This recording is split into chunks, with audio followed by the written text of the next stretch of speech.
Hey there, Contrarian Dude here, and I have a guest today by the name of Dave, who has a cool YouTube channel I just kind of discovered. I can't pronounce that YouTube channel. I'll get Dave to say that in a second. It's in the link in the description. But he's a fellow ANCAP, and we're just going to shoot the shit a little bit today and discuss a few things. So please join in. So Dave, yeah, could you share the name of your YouTube channel first, please? Yeah, it's based on Icelandic and it's pronounced lengthyounarther. Okay, cool. Yeah.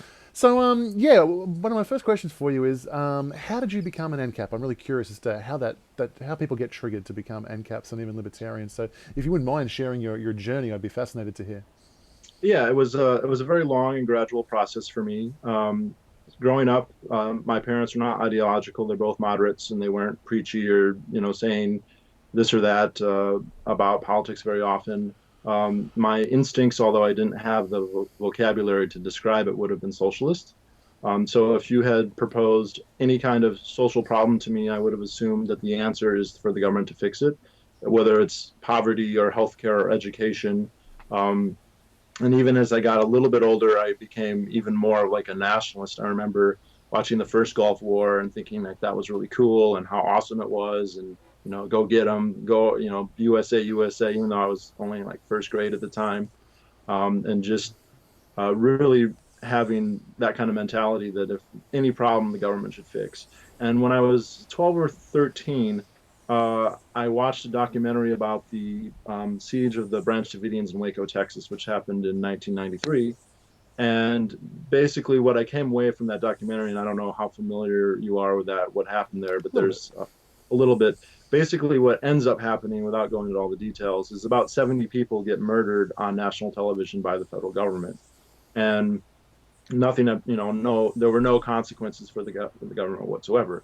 So that planted a seed of doubt in my mind that, well, the government's obviously very good and can do a lot of beneficial things, but also it can do bad things too. And I started to realize I had to take that into account when I thought about the utility of government action.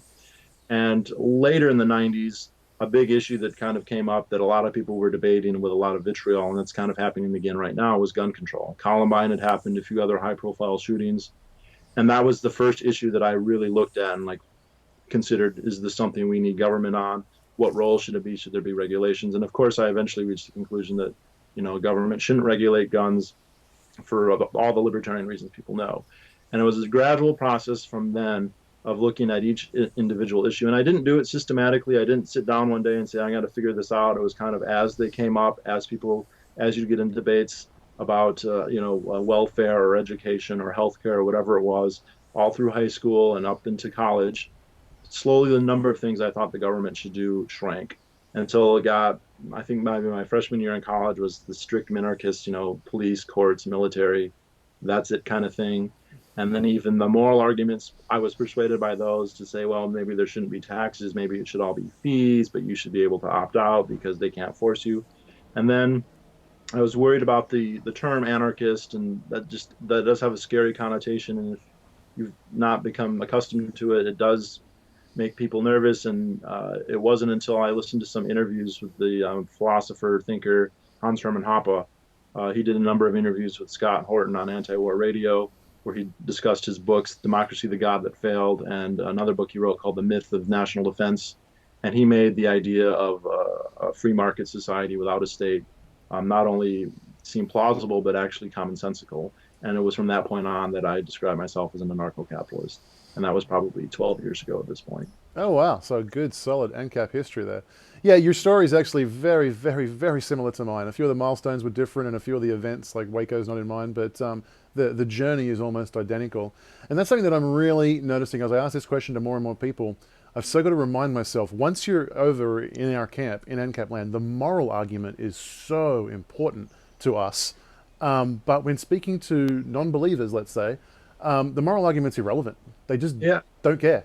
And you it's have to go through this process of learning one niche at a time. This is why government doesn't belong in healthcare. And you got to go and do that all that research that's associated with that. And then you go, wow, look how much destruction the government is causing in healthcare. And you just go niche by niche. And it's such a long journey. But I'm yet to find a shortcut for it. How about yeah. yourself?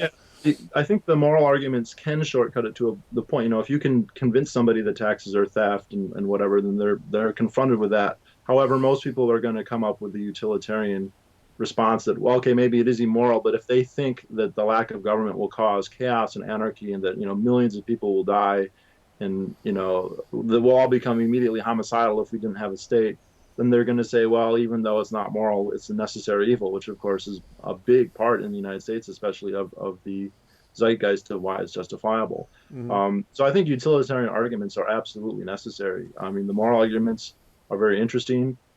They're very useful, but for most people, and I think there is a group of people, like a 1-2% of the population, that they respond very strongly to moral arguments, and those are the kind of people who they can become ANCAPs in a night.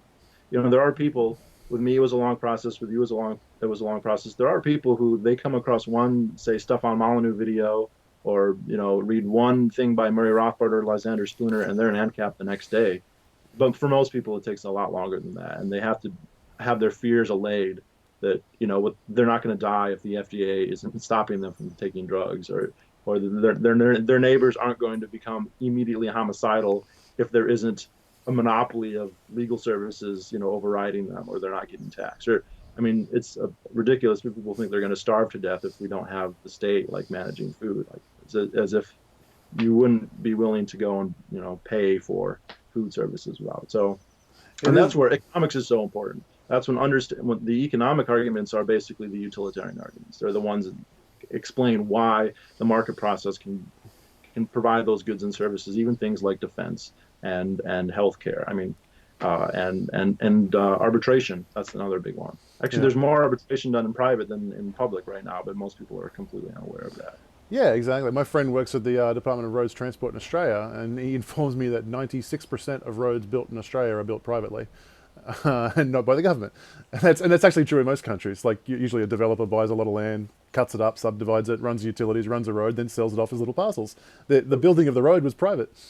It's funny too. You wonder why this is, but roads have kind of become the cliched retort. Who's going to build the roads? It's less common that people who's going to drone strike the Arabs. But I did a lot of oil field work in West Virginia, and we had to hire a local West Virginian to help us with. We had a mobile trailer that we had to move around, and he'd worked for the Road Commission in West Virginia, and he said that they purposely kept the roads in a dilapidated state so they could receive federal funding. For every mile of road that they could say needed repair, they got X number of dollars, and if those roads were in good repair, they wouldn't. And I can tell you, the roads in West Virginia were god awful terrible. And so not only does everyone get bad roads, but then we're fleeced tax wise to pay for it. And yet people will still come and say, "Who's going to build the roads?" And it's like, well, that. Yeah, it is. It's a lot. I mean, every single topic. If we're talking about healthcare, you could talk for hours and hours and hours and hours and hours just about healthcare and just about roads. You could, I mean, that my little anecdote there isn't really enough by itself. You would have to go into all kinds of examples, like the ones you did. We used to not have government roads. Look at bridges. Look at, and explain the process, and it just takes a long time. And so much of this debate happens in forums where that's not even really possible, like in a Facebook thread, or in the comments of YouTubes. And I will say, the reason I started making videos, or one of the reasons, is I got frustrated trying to make these arguments in a comment section in YouTube. Right. You can reduce arguments sometimes and make them really pithy, but they're just without illustrations, without elaboration. They tend to not be as persuasive. And I know you've just started watching, but my videos tend to be very long, and I'm aware of that. There's something to be said for a short 4-minute, concise, and there are people who have done that beautifully, better than I could. But I think for a lot of people, they need more. They need you to elaborate, just to make out, even if you make a very logical point, it's not persuasive unless you put a lot of padding there for some people, not everyone. Yeah, I totally get it. I kind of started the channel for the same reason. It's just like, you make these arguments, and so often I'm just walking around the house having these arguments, in my own head, and it's like I need an avenue. I've got to get it out. And I've been the guy typing like a 4-page Reddit post, and I'm like, maybe the person I'm replying to will see this, and maybe 5 other people. Yeah. And which is not to say like YouTube videos will get viewed by many people, but sometimes they have a life, and it's certainly longer than the average text comment. And so whenever I find myself typing a lot, I'm like, just put the keyboard down, make a video, and that's going to do more. And then if you really want the person you're replying to see it, you send them the link. But that's it. Yeah. Um, so I think that's a little, you're contributing more to the zeitgeist of people's thinking that way. So You mentioned how valuable economics is in this, and that's something that what really appeals to me about the whole Austrian economics and our whole world, let's say, is how easy economics is. I remember being fascinated with economics, loving economics, and but the moment got to be taught to me in schools, I hated it because it was stupid. It didn't make sense, and it was all rote learning. It's all what now I know now. It was actually that's not just indoctrination. economics, that's school in general. But Yeah, exactly. And for me, it was just like what I love about it's like I really enjoy maths because once one through 10 and 1 + 1 = 2, if you're good enough, you can extrapolate trigonometry, and it's like you learn some methodologies. And I had friends that I did electrical engineering, and so maths has become pretty much second nature to me. But I had a lot of different friends, and it was really interesting the different ways we viewed maths. Some people would have all these formulas different and memorized and whatever, and I would just remember the methodology by which to create the new thing. It's like, so once I know the basics, I can create pretty much anything. Not that I was a pioneer, but once it was taught to me, I could reproduce it. skills and building off of them. Exactly. And to me, Austrian economics is the same. You understand supply and demand, and from there, if you're good enough, you can extrapolate everything. You don't have to memorize anything. So often someone will ask me about a topic I've never thought about, never heard of, I'm not familiar with the industry standards or whatever, and I can just off the cuff come up with an argument. Is this how it works? And they're industry insiders, and they go, that's exactly why the system's broken. And I'm like, I understand Austrian economics, and from that you can extrapolate everything you need pretty much.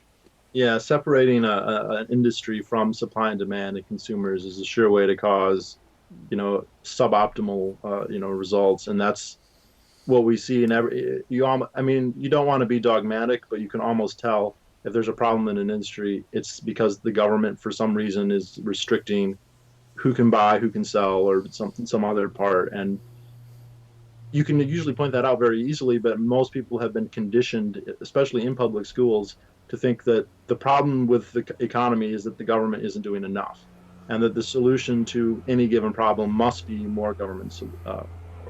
And the narrative of history, and I'm a huge history buff. All the books I have are almost all history books. The narrative of history that you learn in school from a textbook is that the world is getting better and better because government power is growing. The government is this beneficent force within society that is simply making everything better as years go on. And and most people who aren't a history buff on their own, who don't read a lot on their own, that's all that they know. And one big thing with me, most of these books, they're not by libertarians, they're not libertarian histories of the world, they're just regular histories. But one thing you notice is that if you read enough of it, is that governments are self-interested. That the Tsar of Russia is the Tsar of Russia because it's good for him, not because he has some overriding desire to what's best for the best Russian. The Benthamite notion of the most good for the most people. And that's a big myth that people kind of believe, is that government is they're selfless, they're primarily interested in helping others, and which, by the way, even if they were, they would lack the requisite knowledge to be able to manifest that in optimal returns. That's the whole Hayekian knowledge problem. Like, even if you had a benevolent dictator, they wouldn't know what's best for everybody. But the truth is, we don't have benevolent dictators. They're just as selfish as anyone else, if not more so. And I just remember reading so many books, say, about the czars or the kings, or various states throughout history, and just realizing they're not interested in helping their people. They're interested in their own aggrandizement. They want their own power and money and status. And, they'll crush or squash anybody who gets in the way. Every policy that they favor is colored by that motivation. And to look at that and pretend that that's some kind of manifestation of the social will fixing problems, I think is just so ridiculous. It's a mythology. It's like believing in fairies or something, that's their primary motivation. So, but most people don't read tons of history books. Most people, they're rationally ignorant about politics, as Brian Kaplan has pointed out. You don't really have much effect on what the government does. You really don't. Even if you're a big social warrior and you're posting on Facebook all the time, the effect that you have on government is like negligible.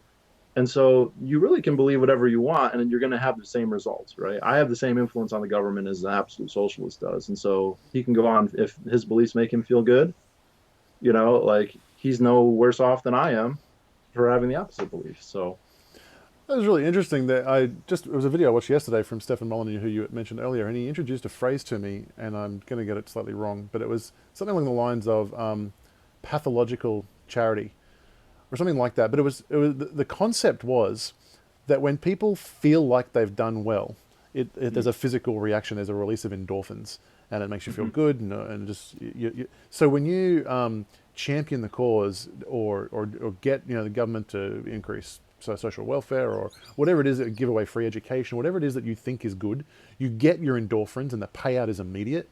But there's no desire to look in the mirror 5 years from now and see, well, did I do a good job? Was that a productive outcome? Did it actually help society? Because you can't get endorphins from that.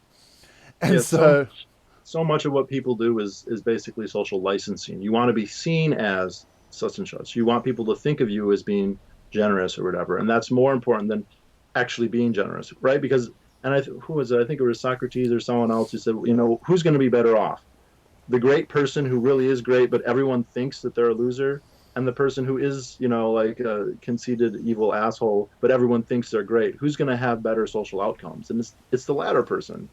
So there's an incentive to go down that route. And you can see, I've thought about this a lot more because it goes beyond just that. I mean, you get this with even like fitness, where people think, oh, I went to the gym, so now I can eat as much pizza as I want. I'm a good person, I earned it. And it's like, well, and you can. I mean, obviously, you should be free to do that. It's like not a moral equivalency, but there's this tendency to, if you put on the right face, it doesn't matter what you're doing behind the mask. And oh, I'm a generous person because I want to give away other people's money.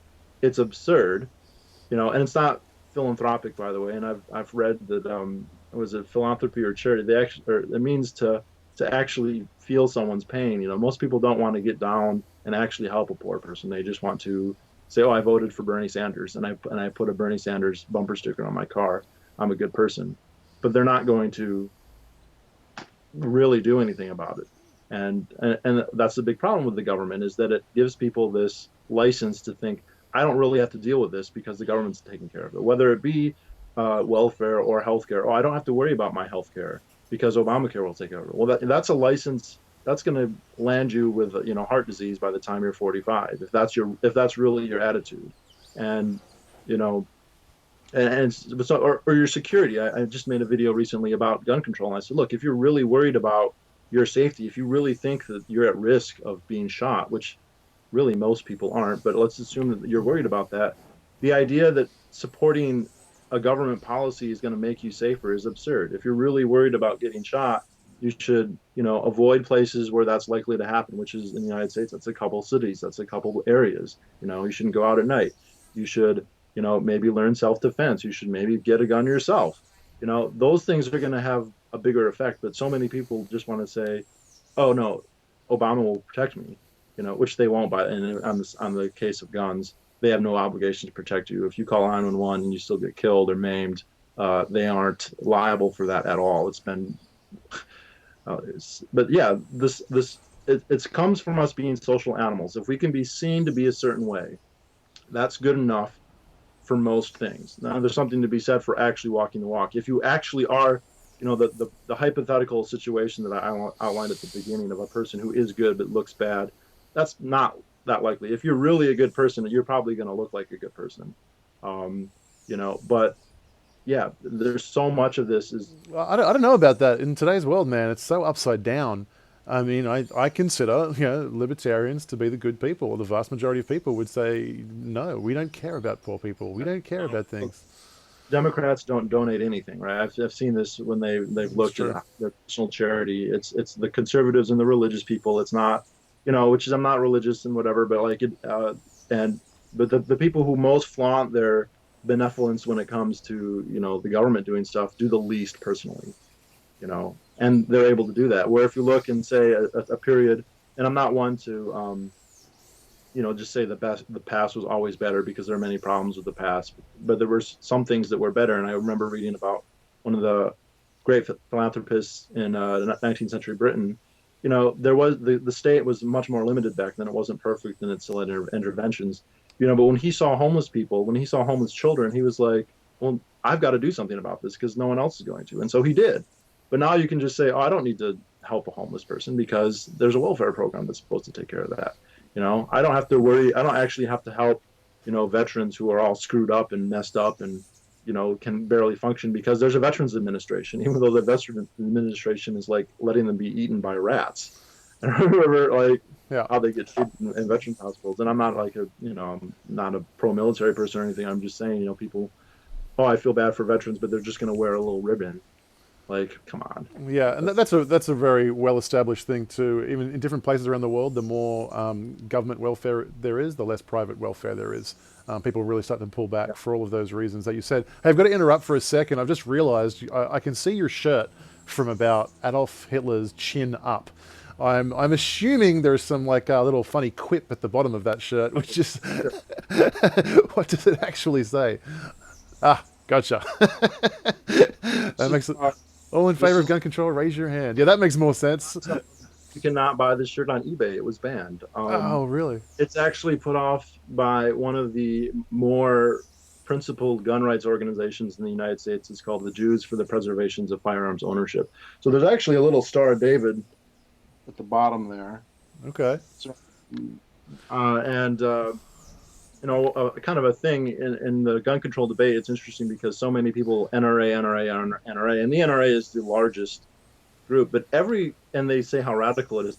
Every other group, though, every other pro Second Amendment group in the United States is considerably more radical than the NRA. And whether we're talking Gun Owners of America, which is the second largest, and JPFO, most groups are like, there should be no regulations at all. You should be able to buy a machine gun at Walmart without, a background check. And that's what JPFO is. And their whole line is, we don't want there to be a Holocaust. We don't want people to be put into death camps. So the people should be able to buy whatever they want. And I bought this shirt, maybe 7 or 8 years ago, and they stopped making it for some reason, and people were reselling them on eBay, and eBay took them down. But it's a great shirt. People see it at a distance, and yeah, I've gone to restaurants where you can only see the top, and the waitress will be like, what's going?" Like she wants to get a tip, so she's not gonna, Right, you know, right, right. but you'll stand, okay, and like, oh, all right. Yeah. And it was great to wear in college.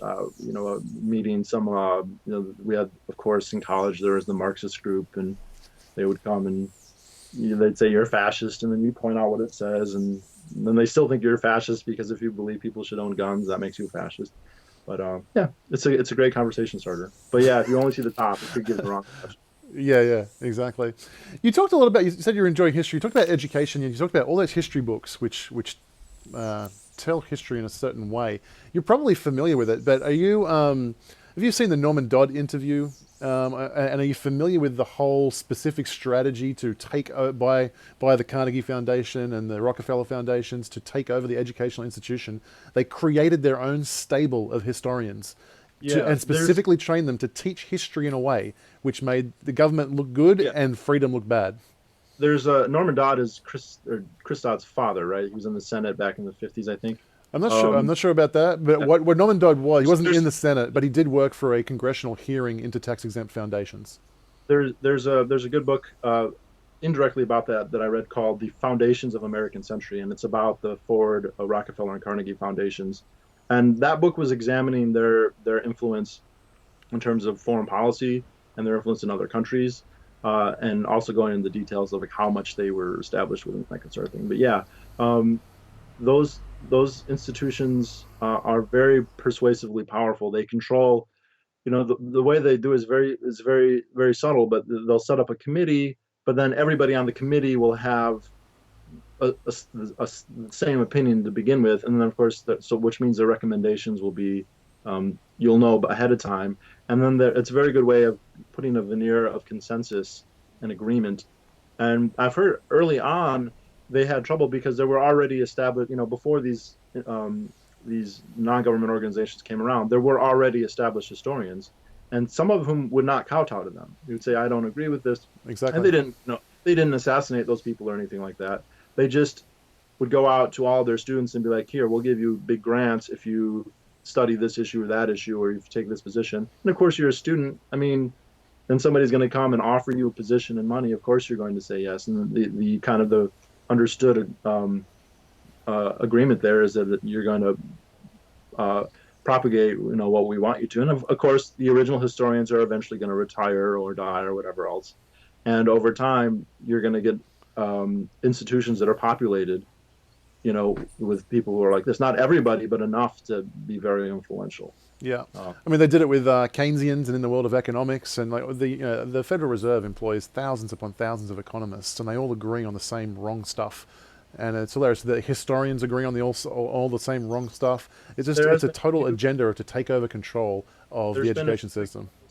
Who aren't even Austrians, who aren't even necessarily anti-Fed, who have said, you know, should we consider how much that skews the way we look at it? The fact that so many people are employed, and in particular by the Fed, so many economists are employed by them. Does it make sense to take a survey of economists and put any stock in that, because so many of them are biased? I mean, how can you not be biased if that's your job, is to work for them? Right. I mean, you should recuse yourself from any study about the Fed if you work for the Fed, but that never happens. Yeah. Exactly. So let's talk a little bit about just there's so much talk now about immigration and things like that. ANCAPs have an interesting perspective on that, and I mean there is no such thing as an immigration policy for an ANCAP because there'd be no government in our world. But what is it? What do you think the proper role of government should be if we're going to have it? What should be the role of immigration policy? What should it be trying to do? yeah, that's an interesting. Anarcho-capitalists or any anarchist for that matter, I suppose, is confronted with what do we project or what do we think is ideal versus what actually is there, and how do they translate? And often they don't translate very well. And I think this is an example of that. Obviously, as somebody who doesn't like the government, we think that the government should, at least me, doesn't like the idea of the government restricting people coming in. One of the best things, and I'm not a huge Stefan Molyneux fan, but one of, I think, the best videos I ever saw him do, he was talking about immigration, and this was a couple years ago. I think he's shifted on this now, but he was saying, because people were talking about building a fence, let's build a fence, as if that would stop immigration. But he said fences can be used to keep people in too, which is absolutely true. And for me, that kills it right there. Whatever I might agree with in terms of like how culturally unlibertarian a lot of immigrants are, and arguments like that, and how we shouldn't subsidize them, which I agree. I don't think we should have welfare, and I don't think that we should give welfare to immigrants. Government welfare, if you privately want to do it, by all means. The idea that I like the option to leave the United States if I needed to, and I don't like the idea of there being like a border fence preventing that. So like, that's kind of my. That's a Ron Paul argument too. I remember during a debate. It was it was brilliant. I mean, like I said, I'm not a huge Stefan Molyneux fan, but he ended that video with like the last thing he said is fences can keep people in, and like that's literally true. And we look at East Germany or any number of other countries, like that's one of the main purpose. They got to keep their tax cattle, Absolutely. And I mean, the fences in the United States would probably be less literal and more your passport gets denied when you try and fly away. But, well, the thing is now that the fences are all built. I mean, I think it was 53, was it? But when the people were just filling up suitcases and walking across the border from East Berlin to West Berlin at a rate of about 2,000 to 3,000 people per day.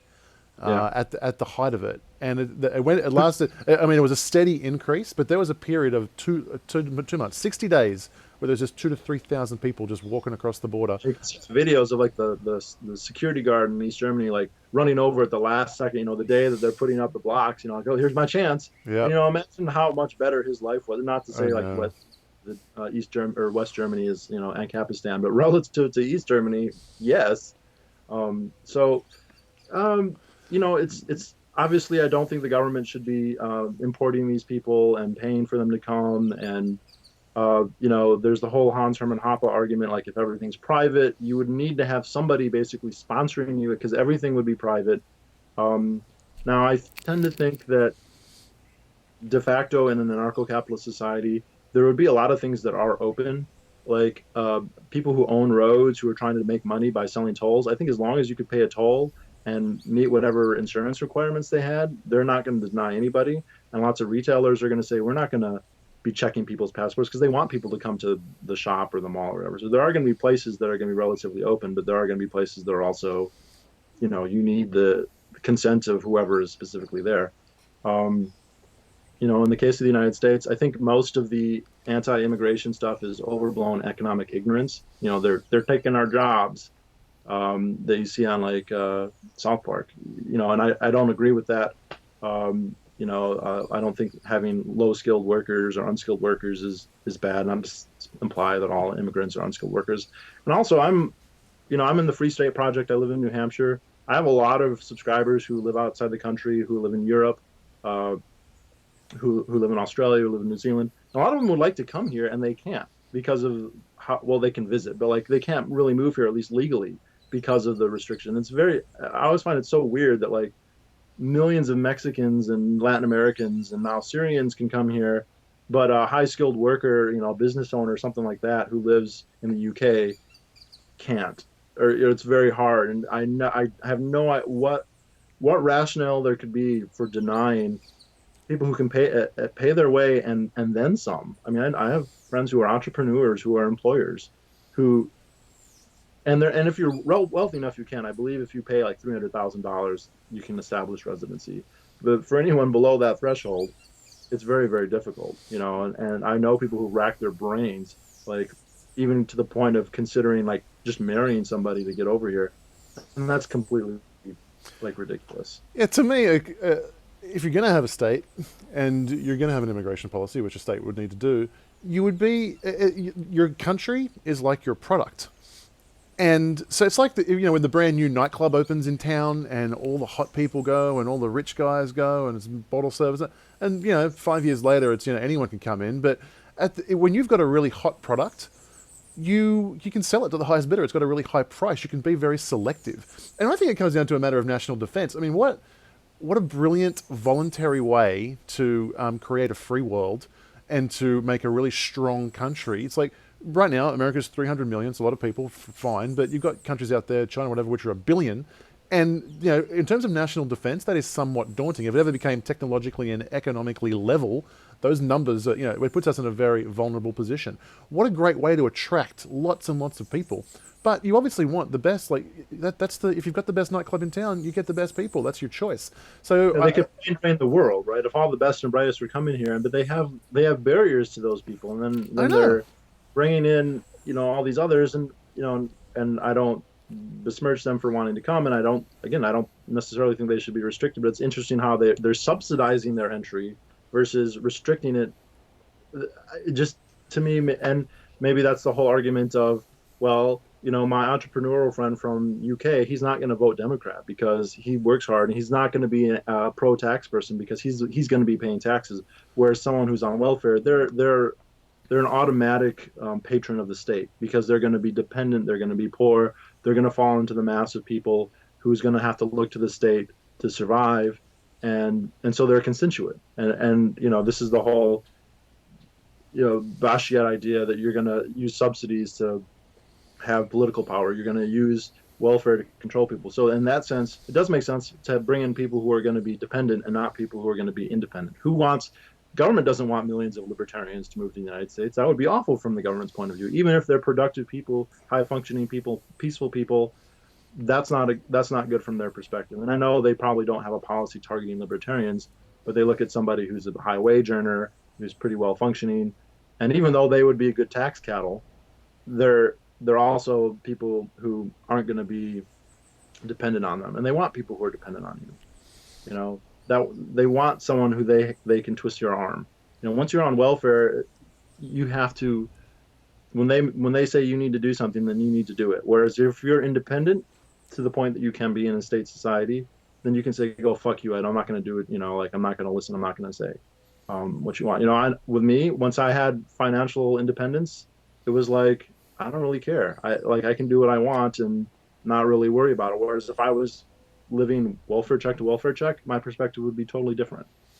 Yeah. Well, actually, you kind of mentioned it too. My wife had a great idea the other day. I was having this discussion with her, and she was like, if you're an advocate of bringing in someone Yeah, but basically, well, the role of the state should be negative, not positive. That's just general Right. libertarian stuff. So the government shouldn't be trying to have an agenda. So you shouldn't be trying to bring in people for the sake of charity. It's like a CEO has a fiduciary responsibility to make the most amount of money for the shareholders. They can't say, "Oh, no one's getting dividends this month because we gave it all away to charity." That's just like unacceptable. You're off to jail. That's not your role. I've been saying government's the same thing. Charity is a responsibility of the individual.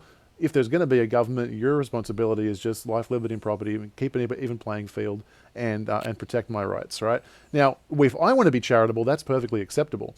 So what should be allowed is that, because again, for the national defense thing, you do want people to come, but if you're going to bring somebody in, you should have to nominate them. You should have to be personally responsible for them if they become, if there is issues with them, they commit crime, or if they are unemployment benefits or whatever, rather than forcing other people to pay for your bad decision to bring bad people in, you should be responsible for that. And it should be a sponsorship program. If you want to sponsor someone, bring them in. It's your call, it's your charity. Get together a group of 50 people and divide the cost of one person by 50 if you want to do whatever you've got to do. But if you're going to do it, you should be responsible for it, not forcing other people to be responsible for it. A good illustration of that would be to ask the people who are in favor of bringing all these people in, how many of you are going to raise your hand and have one of them come into your house and say, "I'll, come live with me." If you're not willing to do that, then you don't have the right to force other people to do that. Of course, the more broader point, there is no incentive for the government to be a negative government. A negative government can never exist. You can put it on paper, and I know this is a broader point than immigration. Yeah. They have every reason to become a positive government, and they will.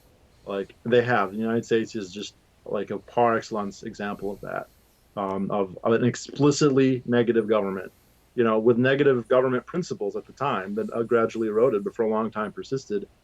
And look where we come. But yeah, and it goes back to the licensing thing. People are, yeah, they're going to put on their Facebook that they want the immigrants to come, and you're xenophobic if you oppose it, but they're not going to invite them into their house. They're not going to bring them into their house. Yeah, totally agree. And this one of the best things I like about Trump. Not responsible, right? Let's say some of these people, like the big fear, and I don't know how much of it is ridiculous, but let's say some of these people did become terrorists and did cause crimes. You guarantee government will not be responsible for that. Nobody will get in trouble, even if half of them. No one got mad at George Bush because the 9/11 hijackers had visas, and got through the State Department. Nobody. I mean, no one got in trouble for that for anything. Yeah. I know there's all these conspiracy theories about 9/11, but like if you just take the official story, it's outrageous. That we pay $1 trillion a year in taxes for a Defense Department, and we're told we have to submit to them, and their rule over us is justified because they defend us. And then the one day that they actually need to defend us, they completely drop the ball, and yet the only result of that was they got more power and more money and more popular. Nobody got fired. Nobody got, I mean, other than the people who died at the Pentagon, nobody. And the same thing just happened in France. 60 to 70% of people said we do not want to go and invade Syria, do not start bombing Syria. Government went and did it despite them. A majority of people didn't want the high immigration that they've had. They went ahead and did it. And then after the terrorist attacks in Paris, no one loses their job, no one's fired, no one's anything. In fact, the president comes out and it's like anyone who says anything racist you're not allowed to collect statistics in France about race for fear of showing just how bad the policies are. But no one gets fired. And as you say, the whole incentivization mechanisms of government is completely corrupted.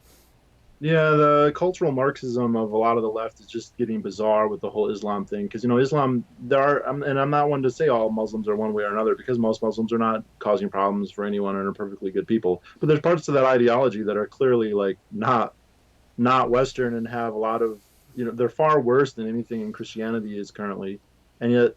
The government is like loath to even admit that, and Obama's saying, the way we got to deal with terrorism is to restrict gun rights, but it has nothing to do with like. I don't know. It's the left is so confused on this. Why would you? I mean, you're desperately trying to advocate for people to come in who do not believe. And again, like you said, you can't speak for all Muslims, but certainly it lends itself to it. People who don't advocate for separation of church and state. I think something along like 25% of Muslims advocate for Sharia law. Who don't believe in who don't believe in the rights of women, who don't believe in homosexuals. who think homosexuals, if they shouldn't be, killed by thrown off a building, that they should be, at least ostracized and never coddled. And yet, and well, the thing is with the whole cultural Marxism, they only attack the dominant group. So everything is the white man's fault. Everything is the white cis male's fault, and nothing else. So, slavery is just Western Europeans, as if not everyone in the world did slavery forever, and it was Western Europeans who actually ended it. Yeah. You know, and I had this discussion. I met a cultural Marxist a couple of weeks ago at Harvard, no less, and he started, oh, like all this, we're walking around Boston, and he's like, oh, this is the result of slavery. And I was like, there was never slavery in Boston. I mean, like in Boston, and none of this was ever built by a slave. It was, yeah, but it's the legacy of slavery. I'm like, well, would you say that if you went to Brazil?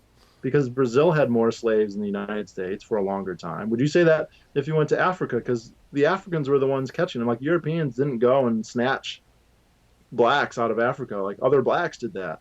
And do you go and say, oh, everything in Angola is tainted with slavery?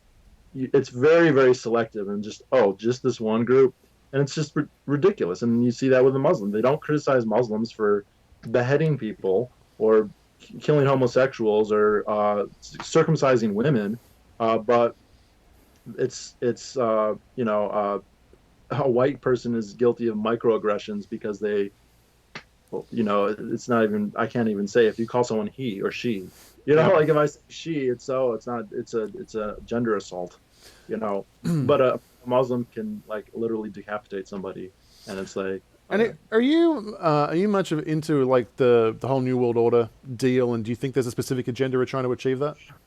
I went through that phase, early, kind of paralleling my political evolution towards libertarianism. There was a awareness of the conspiracy theories out there. I have kind of the classic post. I have an uncle who worked in the post office, who was an objectivist, and he had told me when I was like maybe 13, the conspiracy theory he outlined was the David Rockefeller conspiracy of silence. That the Rockefellers kind of control everything. And I just remember I would spend. I mean, I used to listen to Alex Jones all the time, and there was another conspiracy theory radio network called the Republic Broadcasting Network (RBN) that I used to listen to like all night.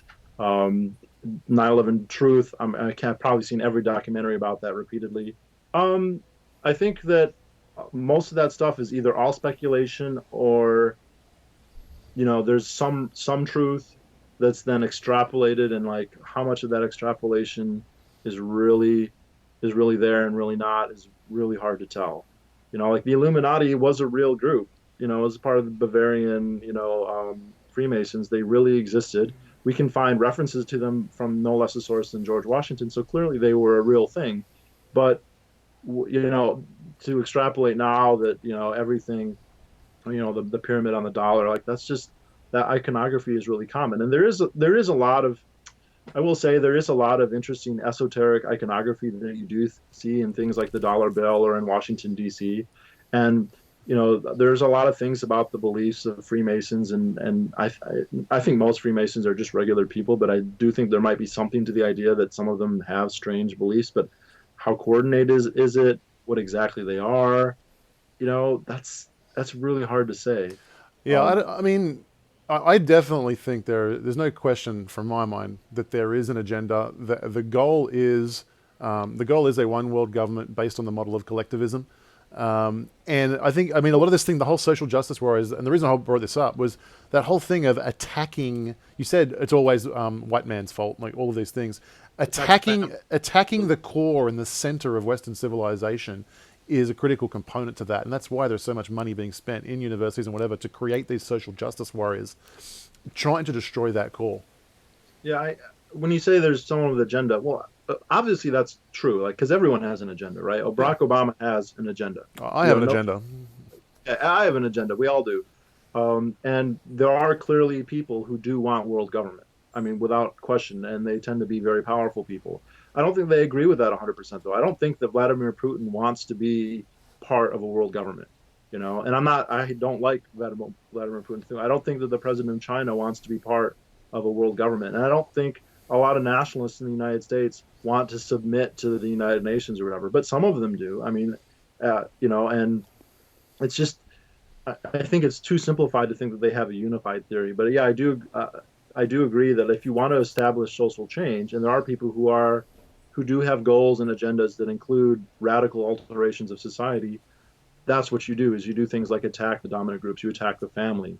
And one of the ways you attack the family is with feminism, is by encouraging women to violate traditional roles and to subsidize them doing that. And the divorce laws are just a classic example of that. And I'm not a big men's rights guy, but like there is clearly, you know, bias in favor of women there. And I've even seen like this is kind of sad, but in China, in Western China, that you have a lot of Muslim populations that are not Han Chinese, that the Chinese Communist Party is trying to integrate into China. And they say flatly, like their main strategy there is to feminize the women, is to go and get the women, into schools, into places, and then to have them teach their kids, like, don't be Muslim, don't be this, and, join the government. And so, like, yeah, that's a very common tactic. But how consistent, the government, one hand does one thing and one hand does the other, and they're not always in unison. You have subsidizing and penalizing the same thing, and sometimes, and so it makes it very hard to conclude that there's a unified, theory that's controlling everything. Well, no, I agree. I mean, I would say it's a war. There is a war for people's minds, and all of these things you're talking about, they're the battlefields, and yeah, you might be winning a battle over here and losing a battle over here, but the acknowledgement that this war is taking place, who's involved and all those kind of things, that becomes very, to get to that point, now you need smoking guns and lots of evidence and whatever else. But you need to know what people actually believe versus what they say, which is essentially impossible. Yeah. So what does, for instance, Obama believe in his heart of hearts? We have no. I mean, he lies so much that you just can't. Yeah. You can't be sure. Is he secretly a Muslim? Is he secretly an atheist? I tend to lean towards the latter, but I don't.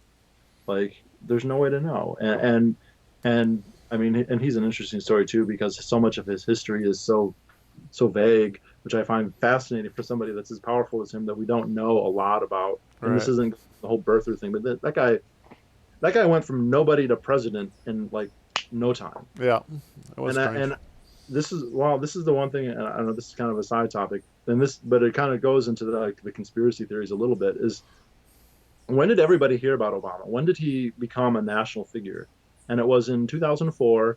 He gave the keynote address at the Democratic nomination convention for John Kerry. John Kerry was nominated for president that year, and when they have the convention lasts for several days, and they give speeches the entire time. And the ultimate speech is the nominee. So it would be John Kerry giving his speech why he should be president. Throughout the couple of days before that, they're going to have the undersecretary of the agriculture and the a state senator from here and a blogger from here. And as you get closer to the main event, the pedigree and the prestige and the status of the speakers goes up and up and up until you're having congressmen and governors talk. And the last speaker is the most important person in the party that they can get besides the nominee. And it's usually going to be an ex-president or an ex-vice president. So, with Al Gore, when he got nominated, Bill Clinton's going to give the speech. When George Bush is getting nominated, it's going to be Dick Cheney or Ronald Reagan, right? It's that somebody, either a president or a vice president or an ex-president or an ex-vice president.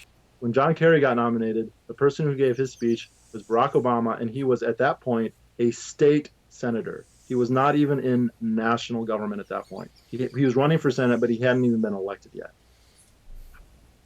That's when everyone heard of him. Right.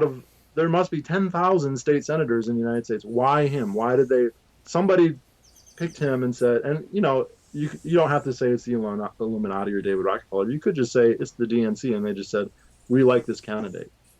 He's perfect, and we're going to catapult him. And it was funny when he got elected, and I hate Sean Hannity, but it was obvious he was going to win, and everyone was excited he's going to win on the election night. He had a whole group of Democrats, and he goes, I want you to name one thing Barack Obama has done.